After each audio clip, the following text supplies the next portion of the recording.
Thank you.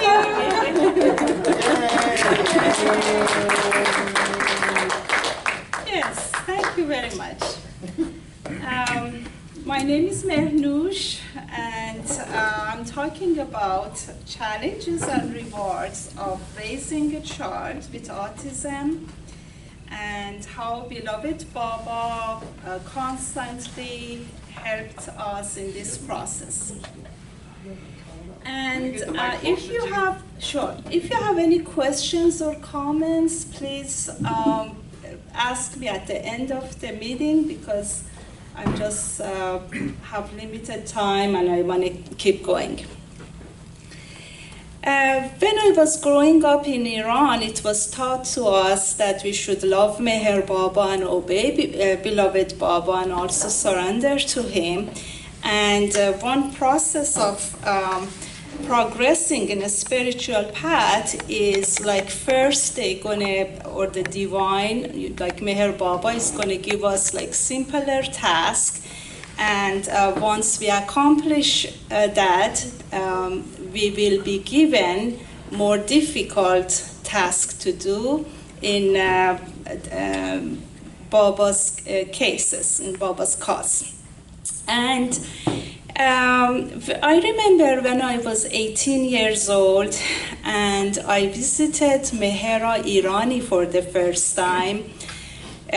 She holds my hands in her hands and asked me to promise one thing. And I said, sure, I will promise anything you wish, Mehera, of course. And she said that, would you obey what I tell you? And I said, yes, yes, of course. And then she says, when you are going to America, don't do certain things because that doesn't please Baba. And I said, no problem, I certainly will do that. So that was in 1984, and then when I returned in 1989, I was thinking to myself whether Mehera Irani, Baba's beloved, remembered the promise that I gave her. Is she remembering it? Is she going to mention it? But she didn't say anything, and I didn't say anything. And when I was at Baba's kitchen in Mehrazad for the women chai, in the afternoon with Mehera and other women mandalis and other pilgrimage ladies. After the tea, she got up as always, and then she kissed and caressed Baba's hand of that picture. There was a beautiful photo up there. And then she did that and kissed, and then I was standing next to her, and then she held off my elbow here, and she said, you have pleased Baba, and then she smiled. So at that moment, I really felt the value of how important it is to please Meher Baba. And since then, I also internally realized that I have a bigger task ahead of me that is going to come, because now my soul is ready for a bigger challenge. Long before I got married, I had a dream of a holy man in that dream. And he was wearing all white, and I couldn't see his face, or his face was all light, actually. And he gestured with his hand, and the voice said that if you wish to marry, here is your husband. And then I really saw Kerry with his face and everything then. And not only did I see him, but I also saw all the difficulties and challenges that we both have to bear in our journey. And that holy man, he also pointed to a little charming, beautiful girl, and he says, and this is your child. And I saw that very beautiful girl in that dream again. It was a dream. And I went closer, and when she opened her mouth, it was the fire. Fire burst out of her mouth and then burned into my, came to my face like burning fire, and it woke me up. And at that time, I realized, my goodness, that was like a nightmare. And then I said, it's definitely something to do with this child with a special need or a speech delay, something with the words and a speech. And so then at that time I knew Carrie from the distance. And of course, like every other young woman, I told myself that I never would marry him, and I never gonna marry at all. Actually, marriage was not in my mind. And in my mind and in my heart, I always wanted to go to Mehrabad and live there and become a permanent resident in Mehrabad and serve Baba and help of any kind of translation or anything with the pilgrimage I could do. But I guess that wasn't what Meher Baba had wished for me. So it was the most difficult, but that's all His grace. We have to take it.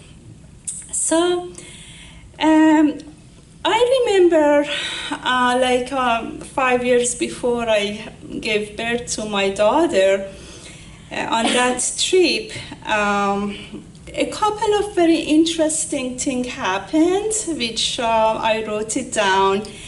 And once I went to visit Muhammad the Mast at Lower Mehrabad, and he was so charming and so sweet. Muhammad the Mast is very Mass-like. He's intoxicated with God's love.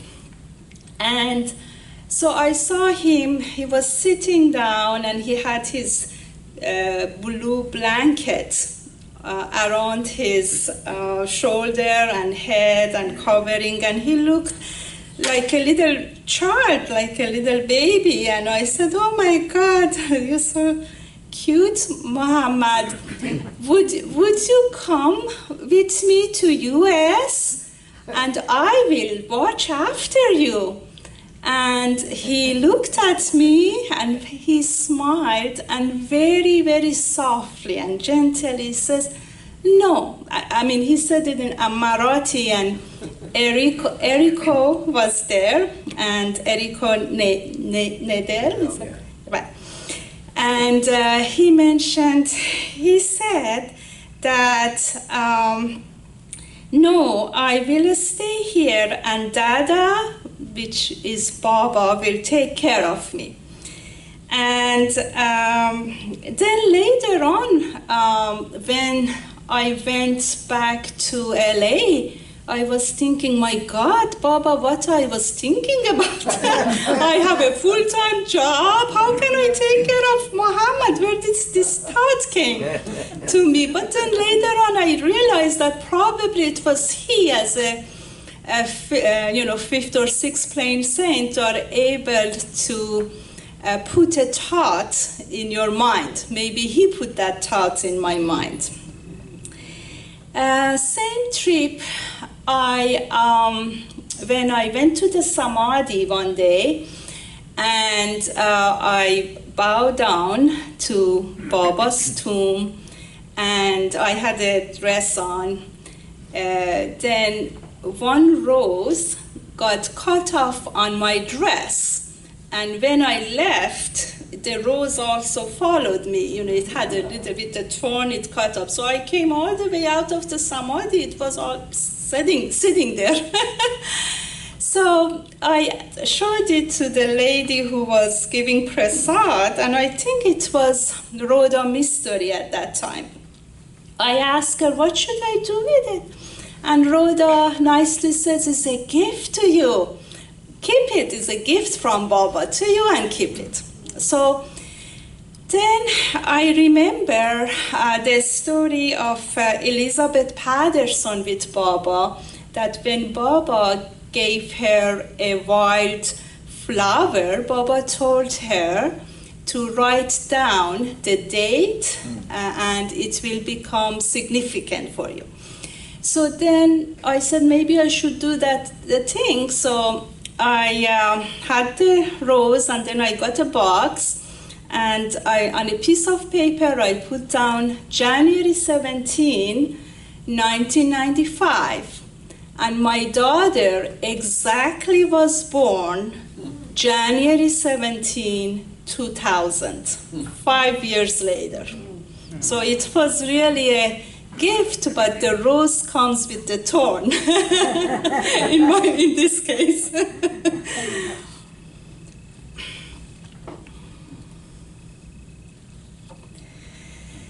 Yes, and it was, Mehra, it was a divine gift, and she was born in January 17, 2000, and on that, and actually her due date was January 9th, so she actually waited to make sure that it comes through, and whatever Baba promised, it came.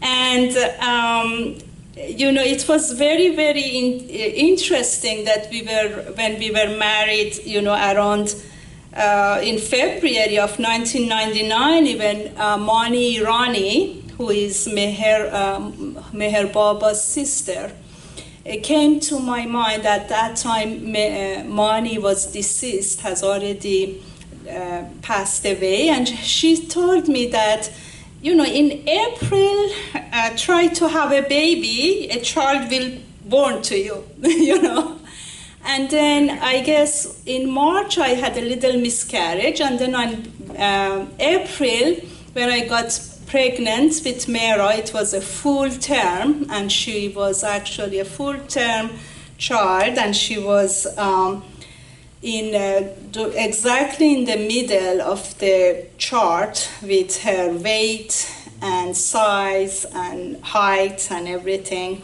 Healthy little baby girl that she came.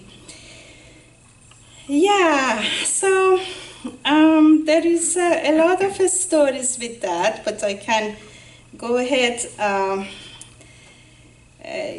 At that time we were living in Los Angeles, and I had a full-time career.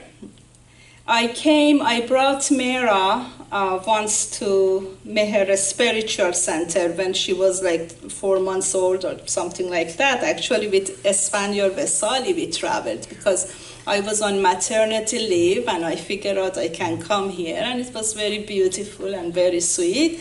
And Esfandiar told people of Myrtle Beach that this soul is from here. It's from Myrtle Beach. This soul is from here, and she's going to make her way back here. This is, she told to Baba lovers then. And interestingly, Mehra likes more Western food than I like, more Eastern and Indian food for some reason. And,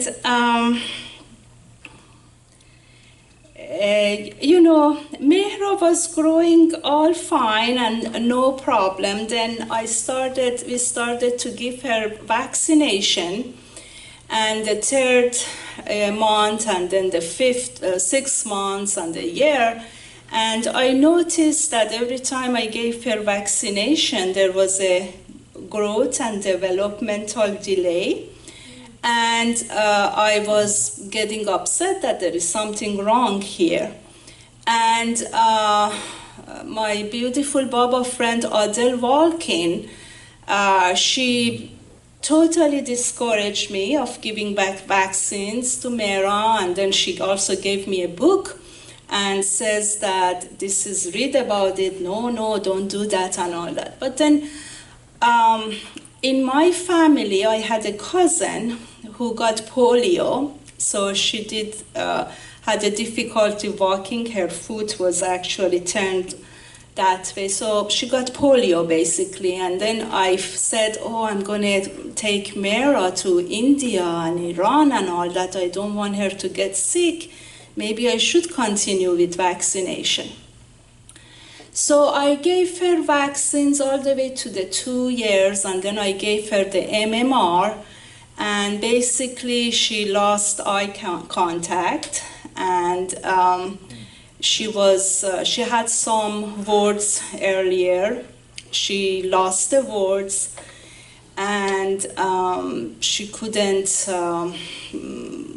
She was, she had a hard time even walking or something like that, a lot of challenges. So I took her to physical therapy and OT and the doctors, and then after that I never gave her vaccines. After the 2 years, I never gave her the vaccines. Like last year, her father got shingles, and then she got chickenpox because maybe she didn't have the vaccine of chickenpox. I don't know, but I didn't get any because I actually had chickenpox when I was growing up as a child. And so then, she was around two and a half years, and then she came to my dream 2 nights in a row. And one night she read that poem of Hafiz to me, and she said, مرغ باغ ملکوتم نیم از عالم خاک چند روزی قفسی ساختند از بدنم. I am the bird of the paradise. I am not from this gross world. For time being, for some time, they have built a cage from this physical form for me to stay. I'm like a bird. So he was mentioning like I'm this soul, I'm not this body. And then the next day, the next evening, I had this her dream again. So she came actually to my dream. You know that some souls come to your dream. It's not our own imagination, but then they connect with us. And she told me, she pointed to her tears, and then her tears was like silvery droplets, like drops like silver. And then she pointed in the back of her vertebrae here, and she said, look, Mama, see what they have done to me. And there were microorganisms like viruses and bacteria still weak and running around here at the end of her vertebrae. And then like what they have done to me, my tears, silver, this like that. And then she says, Mom, they wanted to kill me, but I survived. So she's a warrior. She's here to survive. They wanted to kill me, but I survived.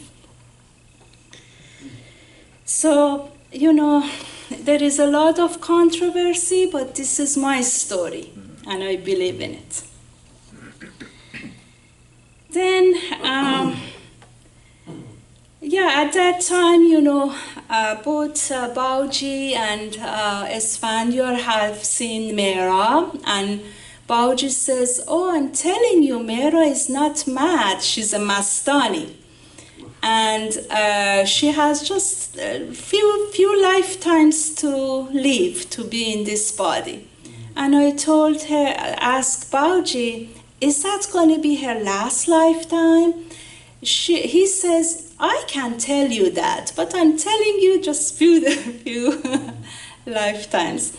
It's interesting, when I was in my late 20s, I had a beautiful dream of Meher Baba, and Meher Baba came to my dream and exactly told me how many more lifetimes I have to live before God realization, so he actually said it. And it was very impressive. So I always wish that I love to have a child that has fewer lifetime than I do. So maybe that's why she's not interacting in the world, because there is no impression left or something like that. I don't know, but maybe that's another thing. Yes, and خوش به حالت. نه بابا همش بدبختی چی میگی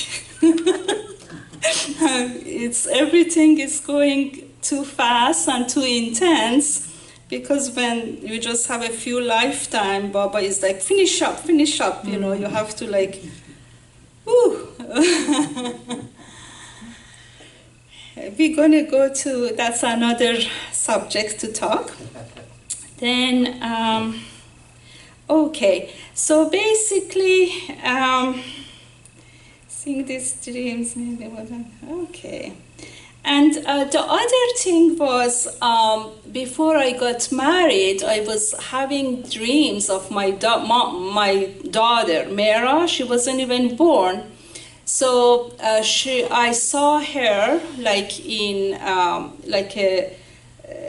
a circle with like few other people sitting and meditating on the floor like that, and one of the guy was like Oriental and has long beard.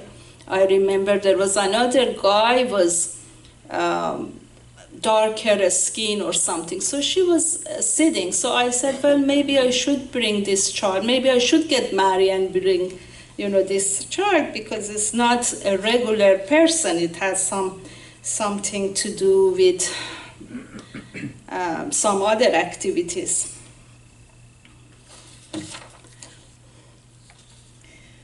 Okay. Oh, when basically Mera stopped progressing on the chart, and she actually her growth was also stopped after vaccination, and she was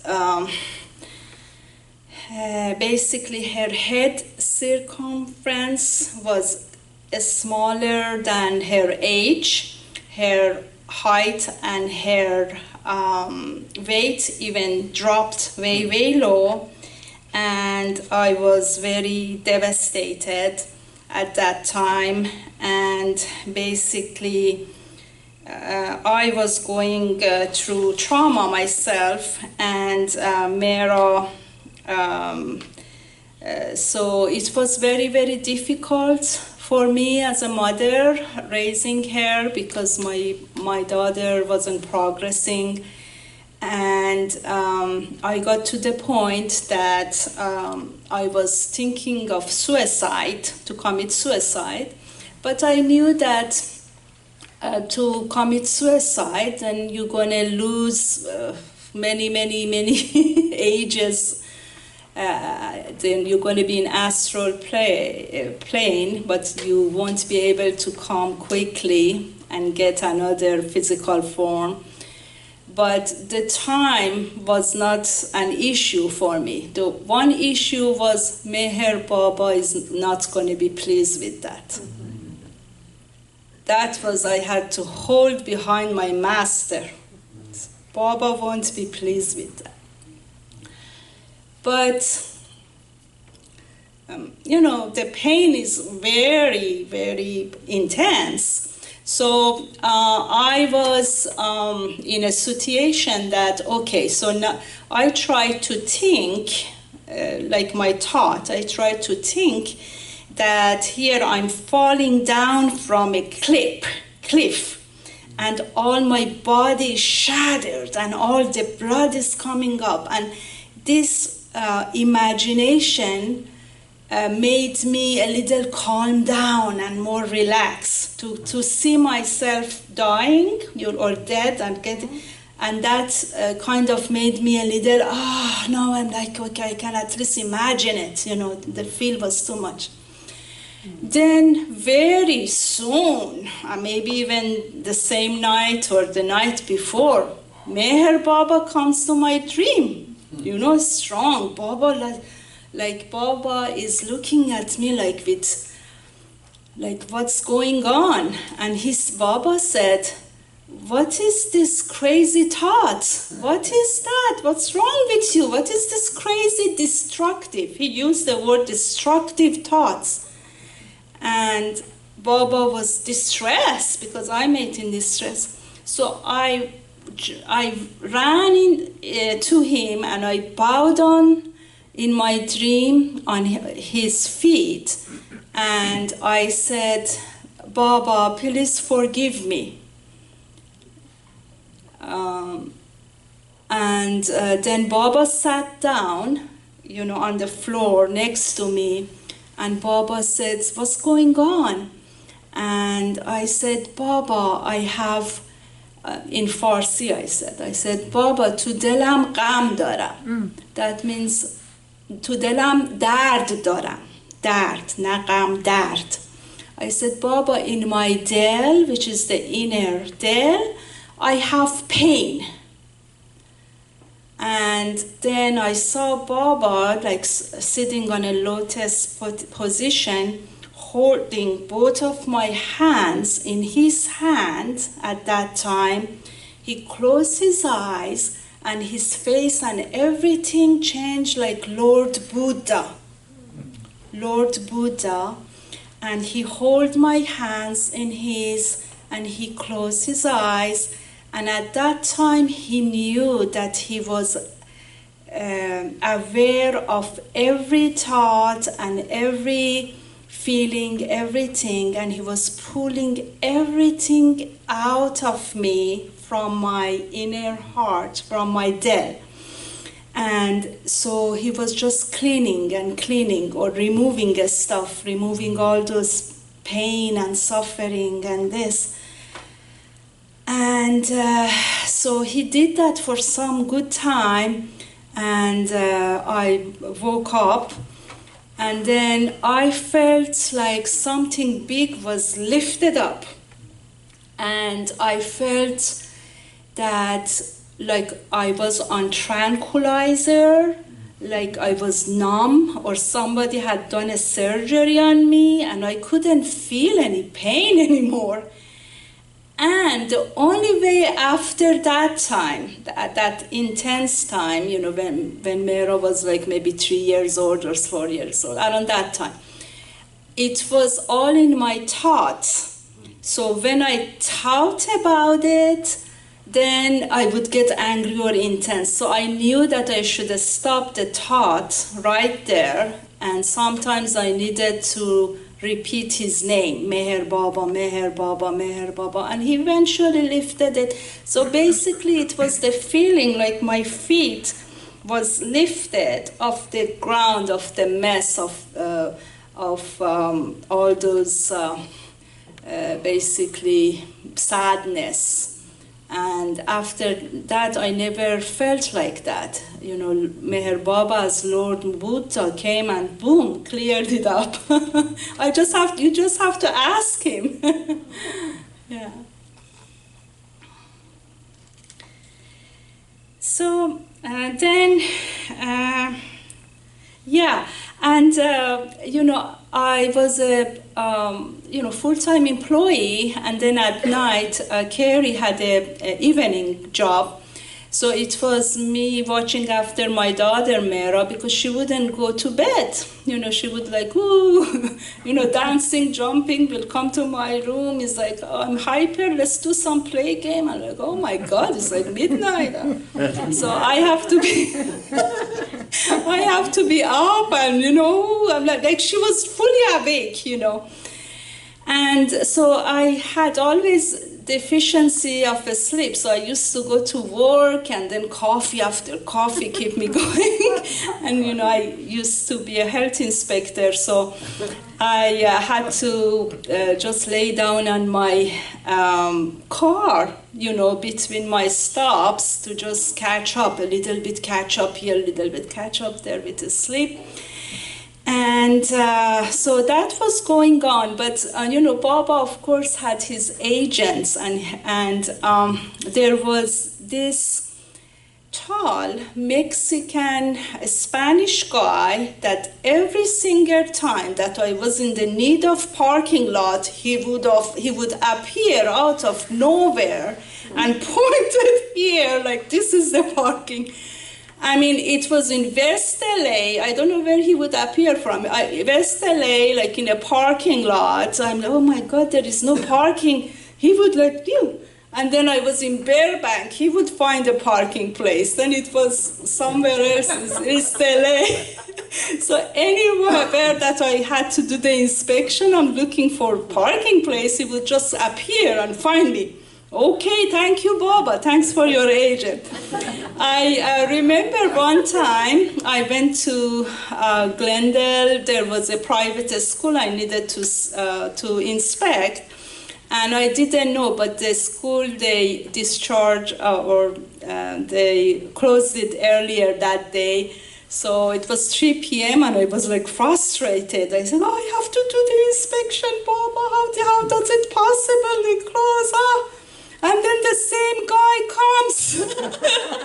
he's like a custodian of the school. And he comes and he opens up the door and I go and check the rooms and the bathrooms and the classrooms. I come and he gives the report to him. He signs it for me. Okay, thank you. And I'm like, Baba, you must be joking, but this is good for me. This is hilarious, but very interested. This is how I work for some time, but he helped. Then, yeah, so let me see, where are we? Okay, at that time, of course, the Los Angeles County Regional Center, they provided us with some ABA therapy, so it was really very, very helpful. Then one time I remember that it was, Kerry, of course, he was at his work, and in the evening, Mera wouldn't go to sleep. I had 103.5 fever, and I just couldn't be playful with her. Like, I don't know how to do it. I went to Baba Photo, in front of Baba Photo. I said, Baba, dear, I'm watching after your child 24/7. Please, for now, I'm really sick.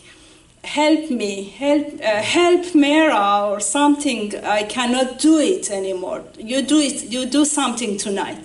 And I just left it to Baba, and I went and I took Mera to her room, closed the door, the light was on, and there was a sofa outside, so I lay down so I could hear her or something. And I just lay down, and then I could hear her. She was like giggling and laughing. Don't tickle me, Bob. Don't tickle me, and laughing and giggling and jumping on her bed.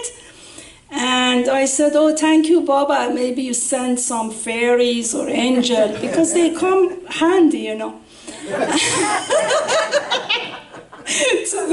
to entertain, Mera.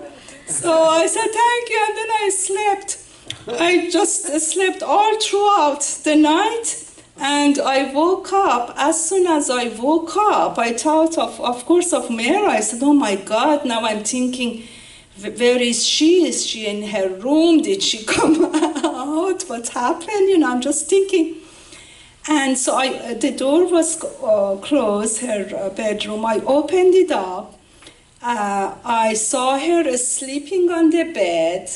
Somebody has turned off the light, and someone had put a bed sheet so nicely, and on top of the bed sheet her blanket, and folded the bed sheet over the blanket. The air was fresh and clean. It smelled so fresh and clean. And all the toys, everything was in their good places, and it was like somebody really cleaned up that room. And I said, thank you, Baba, for your fairy friend, Mera's fairy friends, or angel or something, that they came and, they entertained for hairs so I could just rest. And then she slept, and then she was in a happier mood that day too. Everybody was happy that day. Yes.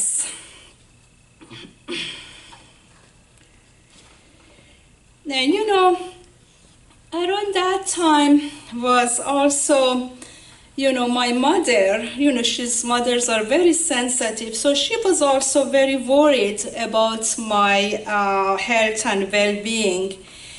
And one time when I went and visited her, it was me and Mera and her and Esfandiar was there staying. Esfandiar Vesali, he's one of the Premashram boys, and he's a true lover of Meher Baba, very saintly. And so my mother felt me that I'm very suffering, and so she suggested then, it was like in the afternoon, late afternoon, that perhaps it is wise to put Mera for adoption. Like, so and so has done it, because if they go, you put them in adoption, they go to good homes, and you are not being stressed. Other people are taking care of it in a good care. And but Uncle Esfandiar, Amo Esfandiar was there, who was saintly being, was in the room witnessing our conversation. He had a walker then, which had a seat.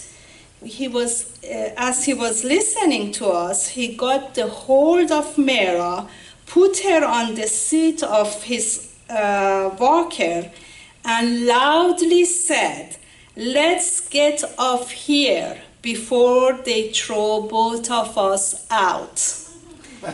Referring to Mera and himself. We both witnessed that, to see his love and care for my daughter, and to put her on the walker and walk her out of the room to the backyard was it really touched my heart. And like he took Mera to a safe zone, basically. At that time, in my heart, I decided, without even vocalizing it, I will never put my daughter up for adoption.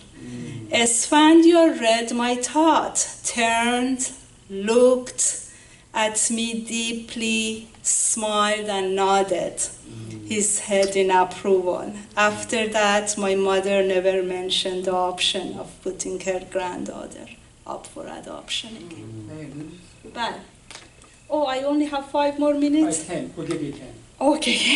All right. I try to be fast. Actually, now I'm going to go and talk about 2 incidents that happened in Mehrabad and Mehrazad. One in Mehrabad and one in Mehrazad, when Mera was 10 years old. Okay. So, maybe this. Yeah, first time that we took Mera to India was when she was 3 years old, and then another time she was 10 years old. And before we took her, we all went to India. I have saw this video of autistic children with their mothers, and they have made it in England. It has a very beautiful music behind it, and it showed all the mothers and children, all international, like you could see from Asian countries, from Arab countries, from Western countries, very international. And it was so touching that, I watched it twice and it made me cry. So,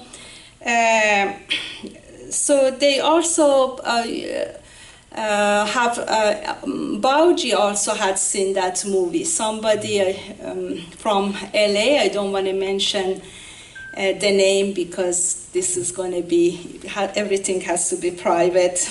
We want to make sure that the privacy of people are respected. And so when we went to the Samadhi, not the first day as we arrived, the second day, it was in the morning and we were all getting ready. We were in line, we were getting ready for the morning prayers and artis. And so Mehra was ahead of me and I have kept her, my hands on her shoulder so she doesn't move around, and Kerry was behind me. Then during all throughout the prayers and the arti, it was like somebody is playing this video in my head. Like that was just constantly moving and going on and going on. You know, I'm seeing all those pictures of the mothers and the kids, and then I'm thinking, you know, to myself, I have to think about Baba here. You know, think of him. Why some that thought is just going on and on and on like a projector in my mind. And when the artist stopped, I just asked Baba, Baba, why did it happen? And then suddenly the whole wall of Samadhi I could see through. It was Meher Baba sitting on one of the armchair, and all those parents and their kids have lined up to go and get Baba's darshan, and Baba was doing like that, like giving darshan. And Baba said, today you brought all of them to me. So it was very, see, today you pointing to me and Mera have brought all of them to me. So he was basically giving all those, because we shared the same suffering, you know, we experienced it as Baba's lovers, and then so the whole world that was going through that suffering end up coming there and getting Baba's blessing and love. And he also brought all these souls who were experiencing the suffering to bless them with his universal love and divine compassion, giving them a well-deserved darshan.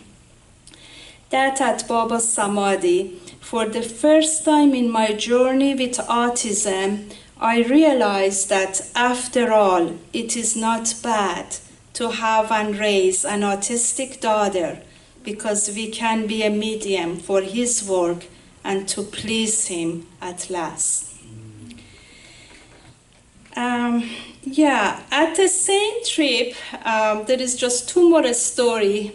At the same trip, once we were sitting all in Mehrazad in Mandali Hall, and we were waiting for the movie to be shown, and everybody was restless, but there was a man who was just talking and explaining and to Mehru something that his group is doing, and a story was going on, and everybody was getting restless, but nobody could stop him from stop talking.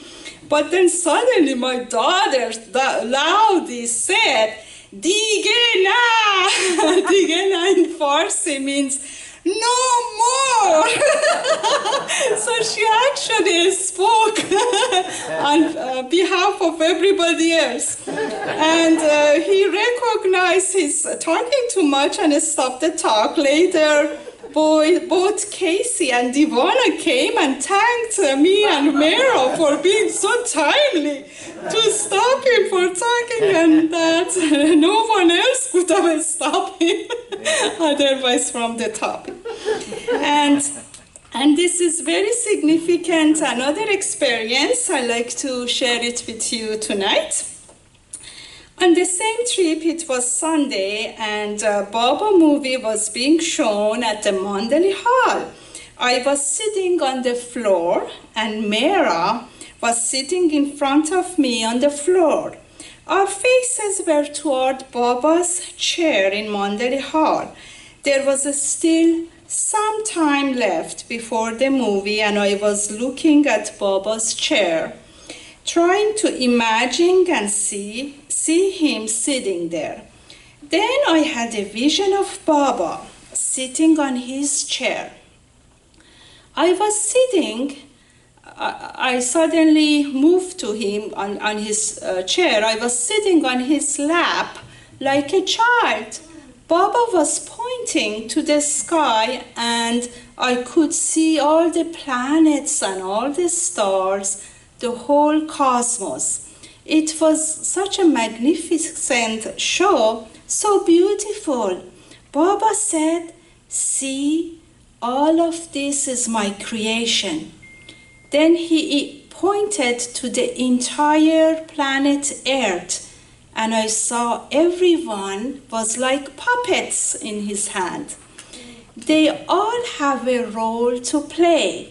Even the very important people, like politicians, were like clowns playing in a circus. Then Baba said, "See, all of this is my game, is my creation, and my entertainment. I have given all a role to play." Then his finger showed a man in the Mandali Hall, and then I was able to see it from Baba's eyes, maybe. Look at him. He loves me so much, and I'm so pleased with him. Baba's face was happy and beaming. Then he pointed to another man in the room, said, "See, this man has obeyed me 100%, and I'm very pleased with him."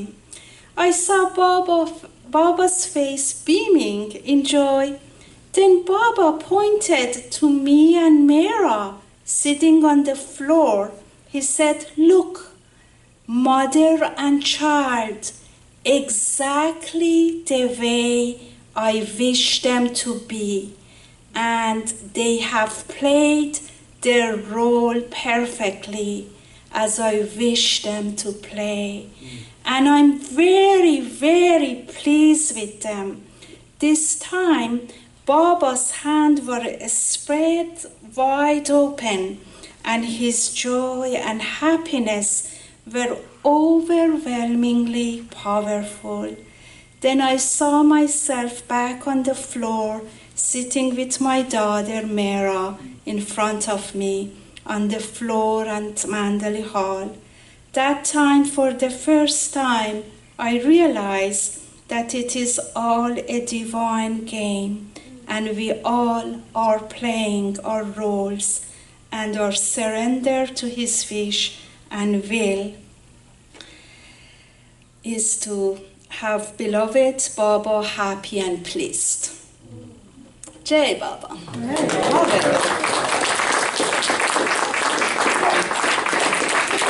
You know, I have another 8 pages to read, maybe another day. Thank you very much. Jai Meher Baba. Thank you, Mehernoush.